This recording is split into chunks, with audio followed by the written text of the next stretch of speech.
Hello guys, in today's video I'm going to show you how to integrate Calendly with Monday.com. Let's begin. First, open Zapier. It is a automation platform that connects applications to streamline workflows without the need for coding. So once you are on the website, click over here, create, zaps, and then click on trigger, which is number one. You're going to select Calendly. Select that.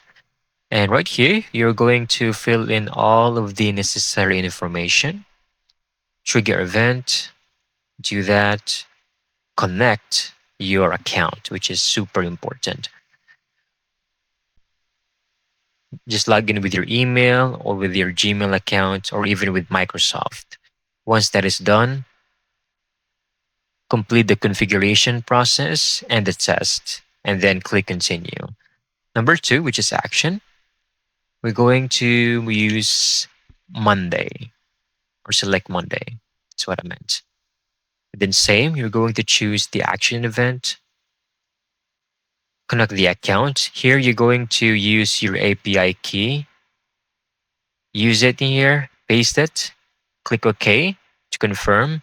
And once done, go back here, complete the test, and then click OK. And now everything has been integrated with Monday.com. I hope you find this video very helpful.